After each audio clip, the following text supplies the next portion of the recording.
Daddy, ഇത് നിങ്ങളെ ഡയറിയിൽ ഒരു മാഞ്ചസ്റ്റർ ടെസ്റ്റാണ് നിങ്ങളെ ക്യാപ്റ്റൻസി കരിയറിൽ ഏറ്റവും ഇമ്പോർട്ടൻ്റ് മാച്ച് ചെയ്തിനി. ഈ കളിയാണെങ്കിൽ ഡ്രോ ആവുമല്ലേ ചെയ്തിനി. ഇങ്ങനെ ഇത്രപാട് ഇമ്പോർട്ടൻസ് എനിക്കത് ഇപ്പം വായിക്കുമ്പോൾ വെറും ഒരു ഡ്രോ ആയ ടെസ്റ്റ് മാച്ച് ആയിരിക്കും. പക്ഷെ അന്നില്ലേ, അന്നൊരു 5 ദിവസം കൊണ്ട് നടന്ന സംഭവങ്ങൾ.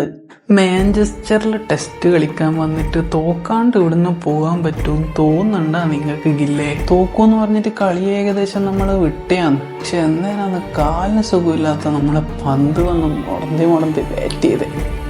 പിന്നെ അങ്ങോട്ട് നമ്മളെ ഫസ്റ്റ് ഇന്നിങ്സിൽ 669 റണ്ണാക്കിയിട്ടുണ്ട്. ലീഡ് കാണുന്നില്ല എത്രയുണ്ടെന്ന്. കളിക്കണ ബാക്കി. കളി നിർത്തി പോയിക്കോടി നിങ്ങൾക്ക്. ഇല്ല, കളി തുടങ്ങുന്നതിന് മുന്നേ നിങ്ങളെ 2 വിക്കറ്റ് പോയല്ലടാ. നമ്മളെ സമയം കളയണ. കളി നിർത്തിക്കോടി ഇടുന്ന്. നീയും രാഹുലും എത്ര സമയം ബാറ്റ് ചെയ്യുമെന്ന് അറിയണല്ലോ നമുക്ക്.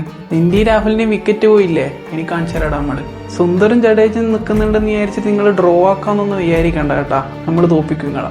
ലാസ്റ്റ് കളി ഡ്രോ ആക്കാന്ന് പറഞ്ഞ് കൈ കൊടുക്കാൻ വന്ന സ്റ്റോക്സിനോട് ഇനി നമ്മൾ പറയും കളിയപ്പ ഡ്രോ ആക്കാണ്ടെന്ന് പറഞ്ഞിട്ട് ജഡ്ഡോണ് നിന്നൊരു നിർത്തുണ്ട്. മതി, സാരമില്ല, നിങ്ങൾ ഇത്രയും കഷ്ടപ്പെട്ടല്ലേ, ഡ്രോ ആക്കാം കൈയോട്.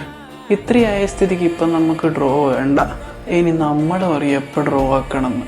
നീ കേൾക്കും. ആ നിർത്തോ കളീൻ്റെ റിസൾട്ടും കാരണമാണ് ഇതാ ആ കാണുന്ന ICC ട്രോഫി മൊത്തം നിന്റെ അച്ഛനെ ക്യാപ്റ്റനായിട്ട് എടുക്കാൻ പറ്റി. ബാക്കി കഥ നീ സാറാമ്മേനോട് ചോദിച്ചോട്ടാ, പറഞ്ഞുതരും.